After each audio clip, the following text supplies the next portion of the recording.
তো একদিন এক লোক নেশা করে বাড়ি ফিরছিল। হঠাৎ রাস্তায় তাকে পুলিশ আটকালো, বলে এই তুই নেশা করছস? না স্যার আমি নেশা করি নাই স্যার। আবার মিথ্যা বলতেছস, তোরে দেখেই মনে হয় তুই নেশা করছস। সত্যি স্যার আমি নেশা করি নাই, আমি তো নেশাই করি না স্যার। বললো তোর বাসা কই? ও দেখলো কাছে এক বাসায় আলো জ্বলতেছে, বললো স্যার আমার বাসা ওইটা, আসেন আপনাকে নিয়ে যাচ্ছি। ও পুলিশকে বাসায় নিয়ে গেল। ভাগ্যক্রমে দরজার মেইন দরজাটাই খোলা। ঢুকলো বাসায়, ঢুকেই ড্রয়িং রুম। বলে স্যার এটা আমাদের ড্রয়িং রুম স্যার, মেহমানরা আসলে স্যার এখানেই বসে স্যার, আসেন আপনাকে ভিতরে নিচ্ছি। এটা আমাদের কিচেন, এটা আমাদের ওয়াশরুম, আপনাকে বেডরুমে নিচ্ছে, আসেন স্যার। এই যে স্যার এটা আমাদের বেডরুম, এটা আমার বেড, বেডের উপরে যে শুয়ে আছে ওইটা আমার ওয়াইফ, আর যে লোকটা ওকে আদর করতেছে ওইটাই আমি।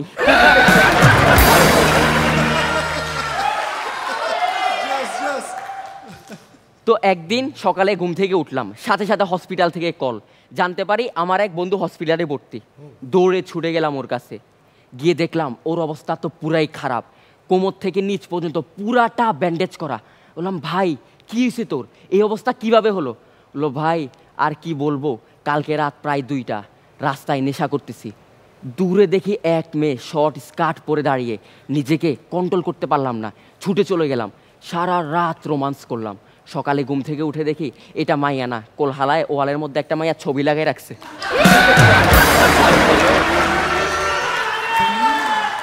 আসবে নোয়াখালী সোনাইমুড়ি থেকে আবিদ হাসান নীরব।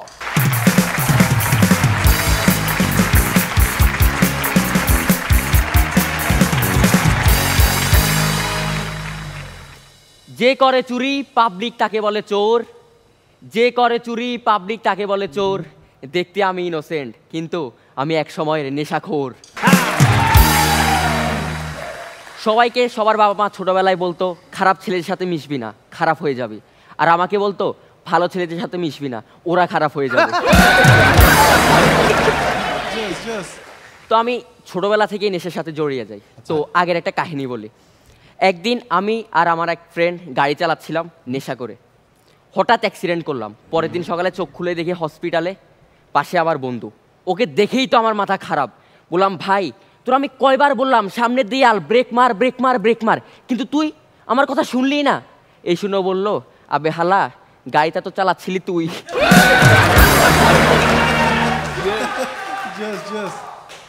তো একদিন আমি বাসায় শুয়ে শুয়ে বোতল খাচ্ছিলাম, হঠাৎ মা এসে গেল। মা এসে বললো কিরে নীরব, তুই এখন বাসায়ও নেশা করা শুরু করছোস, তুই কি জীবনে ভালো হবি না, তোর কি ভবিষ্যৎ নিয়ে কোনো চিন্তা নেই? বললাম কেন মা, কে বলছে আমার ভবিষ্যৎ নিয়ে চিন্তা নেই? এই যে বোতল আজকে অর্ধেক খাইছি, বাকি অর্ধেক কালকে।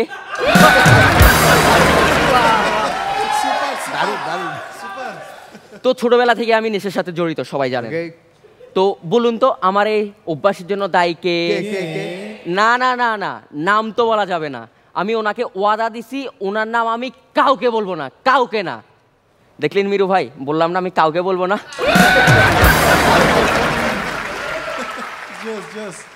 তো একদিন রাস্তায় হাঁটার সময় আমিন ভাইয়ের সাথে দেখা। আমিন ভাই নেশা করতেছে, আমি তো অবাক, আমাদের আমিন ভাই আর নেশা। আমি গেলাম, ভাই আপনি নেশা করতেছেন, এটা তো মানা যায় না। আরে বেটা কেউ বলছে আমি নেশা করতেছি, আমি তো অফিস থেকে বাসে যাচ্ছি, এই যে এখনো আইডি কার্ড গলায়। বললাম ভাই এই নেন তেঁতুল খান, এটা আইডি কার্ড না, আপনার গলার টাই।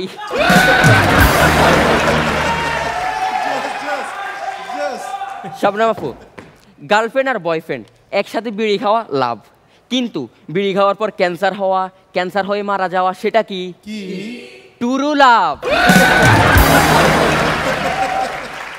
তো একদিন এক লোক নেশা করে বাড়ি ফিরছিল। হঠাৎ রাস্তায় তাকে পুলিশ আটকালো, বলে এই তুই নেশা করছস? না স্যার আমি নেশা করি নাই স্যার।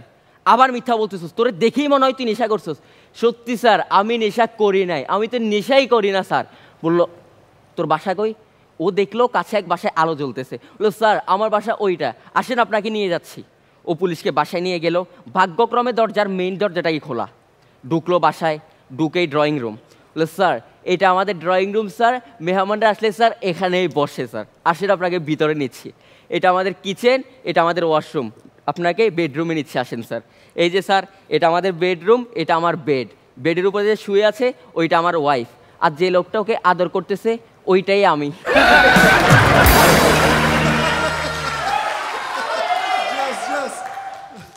তো একদিন সকালে ঘুম থেকে উঠলাম, সাথে সাথে হসপিটাল থেকে কল, জানতে পারি আমার এক বন্ধু হসপিটালে ভর্তি।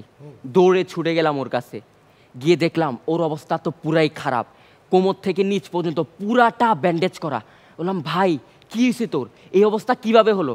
বললো ভাই আর কি বলবো, কালকে রাত প্রায় 2টা, রাস্তায় নেশা করতেছি, দূরে দেখি এক মেয়ে শর্ট স্কার্ট পরে দাঁড়িয়ে, নিজেকে কন্ট্রোল করতে পারলাম না, ছুটে চলে গেলাম, সারা রাত রোমান্স করলাম। সকালে ঘুম থেকে উঠে দেখি এটা মাইয়া না, কোলহালায় ওয়ালের মধ্যে একটা মাইয়া ছবি লাগাই রাখছে।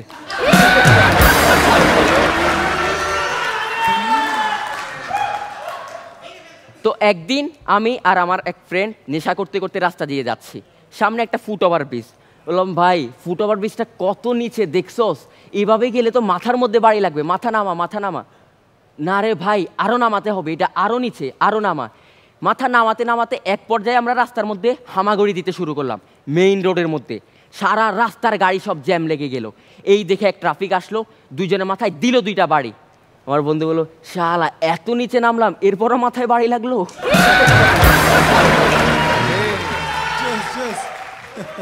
তুষার ভাই, জীবন থেকে যদি কিছু হারিয়ে যায় কখনো চিন্তা করবেন না, কোনো না কোনোভাবে সেটি আবার ফিরে আসবেই।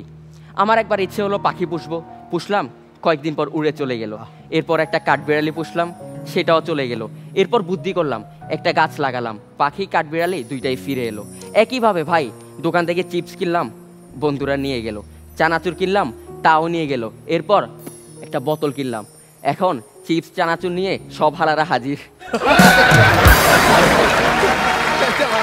Thank you.